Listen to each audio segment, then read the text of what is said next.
Hey guys, my name's Charlie Wackley. I'm a Scientologist and I'm really happy to be here with my wife, Kate Wackley. And today we're going to be talking about 3 types of love. So the reason I wanted to tell you about this actually is because before I met my beautiful wife, one of the things I really had to work out, and when people ask for advice on this subject, I always say like, it's really something, although, you know, love and relationships and marriage very much involve another person, it's really something you have to have very straight in your own mind first, I find. Before we met, I felt like I did a lot of kind of self-development or work on myself to get to the point where I was able to have such a good relationship. So there's this great quote from the book Dianetics, the Modern Science of Mental Health, and Kate's going to read it for us. Okay, so we'll do a little intro here. Yeah. Because it's quite long. It says, without doubt, love has ruined more lives than war, and made more happiness than all the dreams of paradise. Yeah, which is true. Yeah, I mean, I would say, out of any kind of problem area that people bring up, this is the number one.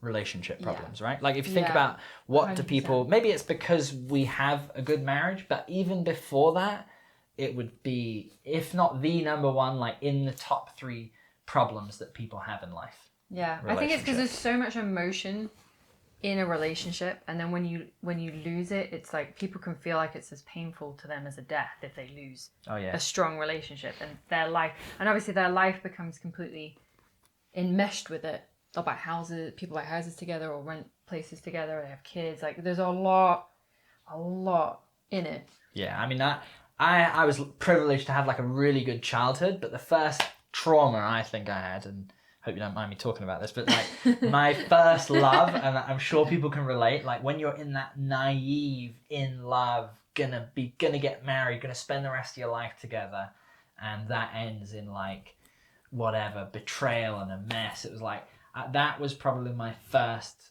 what I would consider traumatic experience in my life. So I can totally relate to that when he says, what does he say? Without doubt, love has ruined more lives than war and made more happiness than all the dreams of paradise. That's like a pretty nice big statement.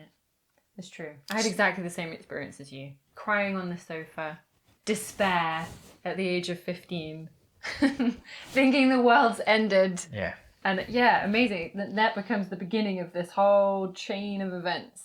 Well, it depends what your experience is. But... See, they say you can't talk about your exes, but we've pulled it off. We've worked on ourselves. Well, yeah. We can do that. So what are the 3 types of love? So here we go. And which one do we fall into? Well, hopefully the right one. It better be. It has been discovered that there are 3 kinds of love between woman and man. The first is covered under the law of affinity and is the affection with which mankind holds mankind. Okay, so that would be like the love that you have in any relationship. So the love you have for your neighbor, the love you might have for a family member or a friend.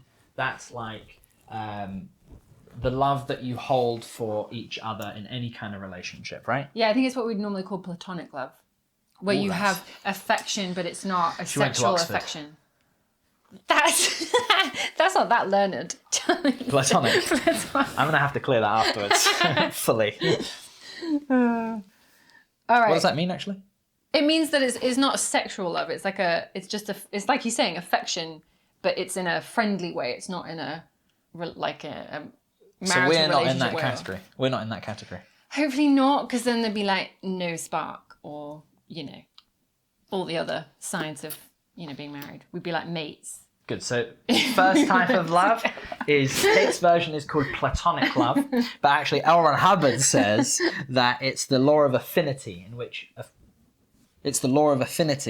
is the affection with which mankind holds mankind. Nice. Yeah, that's good. What about the second type? The second is sexual selection and is a true magnetism between partners. Magnetism, like a positive and a negative, and they're like coming together. And what is it? But sexual selection's interesting too, because I guess obviously the purpose of marriage is to have kids, to have a family unit that then is the foundation of a society. And then obviously the sexual act is originally to have kids, but there's also pleasure involved, and that's part of your relationship. But I guess you know, like you see in, I don't mean to bring it down to this level, but like in the animal kingdom, like if you watch all the David Attenborough stuff, yeah, it is interesting. Like they will pick their sexual partners based off certain things that are attractive to them, usually within a species, but like for us, it'll be way more like personalized. So are you trying to say our marriage is based on animalistic sexual instinct? No, that's not what I'm saying. I'm saying like, then I think there's a bit more to it when you're a human being, where you have your own personal preferences, or like what would like things that would you're attracted to that you want your kids to have, or whatever. I like the true magnetism thing, like that. But I do find it interesting that when you read the third type of love, I know, like differentiating between true magnetism and what you're about to say is like the trick. That's the tricky bit. Yeah, 100%. What's the third type of love? All right, the third is compulsive love, dictated by nothing more reasonable than aberration. I'm gonna tell you what aberration means. Yeah, because it's a word he uses. I mean, compulsive. He says compulsive, and then love is in quotations. So it's like it's almost denoting that like it's a fake kind of love, or it's something. There's something not right or irrational about that love. And he says aberrated. What does that mean? So aberration is any deviation or departure from rationality. So something that doesn't it's not rational, so it doesn't make sense with what's going on. Yeah. Like, I mean, to give like a super extreme example, right? And I don't know if this is like kind of inbuilt in men and women to some degree. You know, if you have like, whatever.